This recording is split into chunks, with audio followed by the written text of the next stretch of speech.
आपके बुक का question number 9 है ना।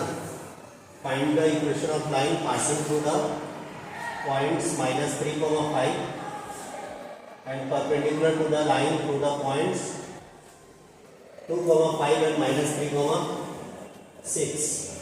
आपको पता है कि कोई लाइन अगर परपेंडिकुलर है एक दूसरे के रिस्पेक्ट में, इसका कंडीशन क्या है परपेंडिकुलर होने का। परपेंडिकुलर है मतलब उन दोनों के स्लोप का प्रोडक्ट -1 के बराबर, मतलब स्लोप जो है एक दूसरे के इनवर्सली प्रोपोर्शनल होगा, तब जो है वो दोनों लाइन क्या है परपेंडिकुलर है। मैंने समझो कि परपेंडिकुलर केस में क्या होगा, जैसे एक लाइन है एक लाइन है, ये दोनों एक दूसरे के साथ परपेंडिकुलर है, तो इस वाले लाइन की स्लोप अगर m1 है, इसका अगर स्लोप m2 है, तो इन दोनों के स्लोप का प्रोडक्ट करोगे आप, आपको -1 मिलेगा, समझे। ठीक, क्योंकि आप जब एंगल निकालोगे इस वाले लाइन का angle theta equal to 0 degree हो जाएगा, ये वाले लाइन का angle theta equal to 90 degree हो जाएगा। ठीक, तो आपको दोनों लाइन का स्लोप का प्रोडक्ट कितना मिलेगा -1। ये वाला कॉन्सेप्ट को यूज करना है, और जिस लाइन के साथ वो परपेंडिकुलर है वो लाइन कैसे बनेगा, वो लाइन का पॉइंट्स आपको गिवन है। ये देखो इन दोनों पॉइंट से पास होने वाला जो लाइन है, आपको जो रिक्वायर्ड लाइन चाहिए उसके साथ क्या है वो परपेंडिकुलर है। तो सबसे पहले तो जिस लाइन के साथ परपेंडिकुलर है उसका ये दोनों पॉइंट की हेल्प से उसका स्लोप निकाल लेंगे, है ना। तो slope of line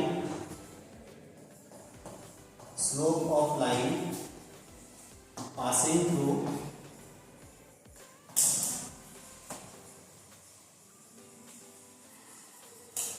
slope of line passing through 2, 5 and -3, 6। इस लाइन का स्लोप निकालना है।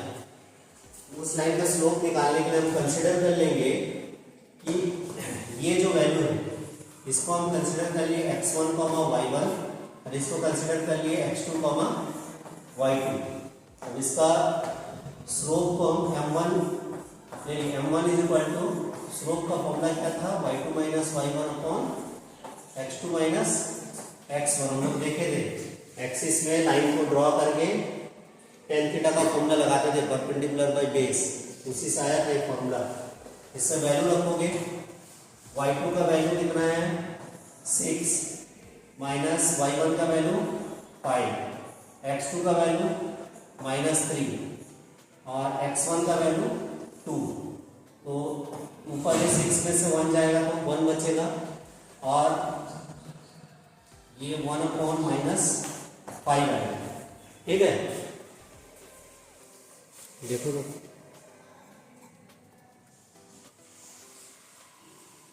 ये 1 अपॉन -5 या -1 अपॉन 5 आया इस वाले लाइन का स्लोप। ठीक है, तो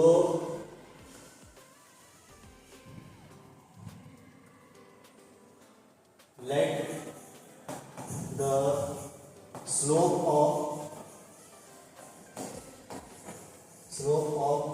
required equation of line,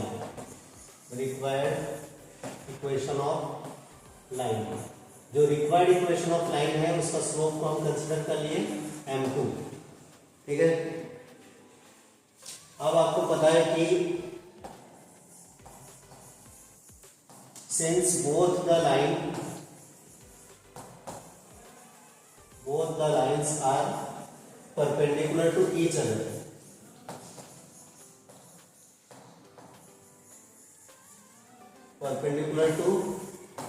other, दोनों लाइन एक दूसरे के साथ क्या है परपेंडिकुलर है। परपेंडिकुलर है मतलब दोनों के स्लोप का product m1 into m2 equal to क्या हो जाएगा -1। तो m1 का वैल्यू आपको पता है क्या है -1/5 और m2 इक्वल टू -1, माइनस से माइनस कैंसिल, तो आपको यहाँ से m2 इक्वल टू क्या मिलेगा 5 मिलेगा ना।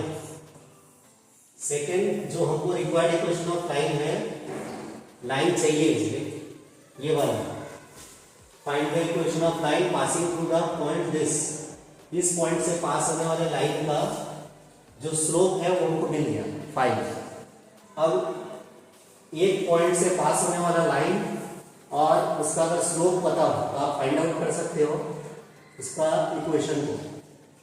देखो हमने फॉर्मूला पढ़ा था equation of line, equation of line passing through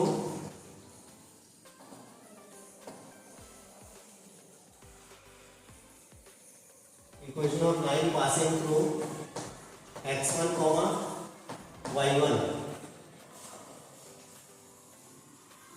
whose slope is m। इसका स्लोप क्या है? m है।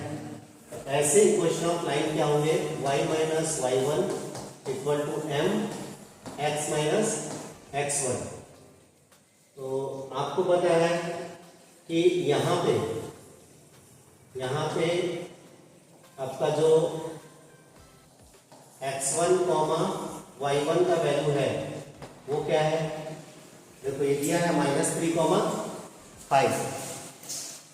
ठीक,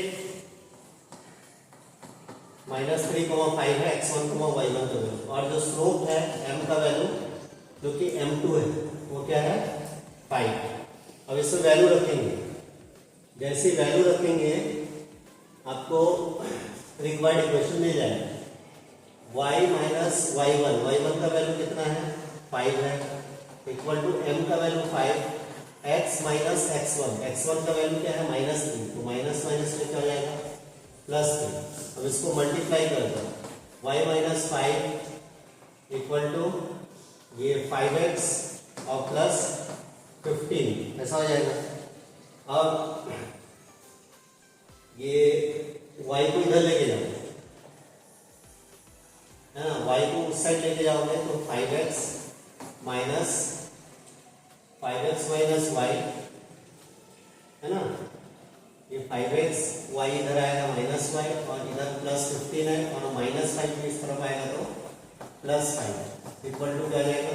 0। हमारा 5x minus y plus 20 equal to 0 ये आएगा रिक्वायर्ड इक्वेशन। ठीक,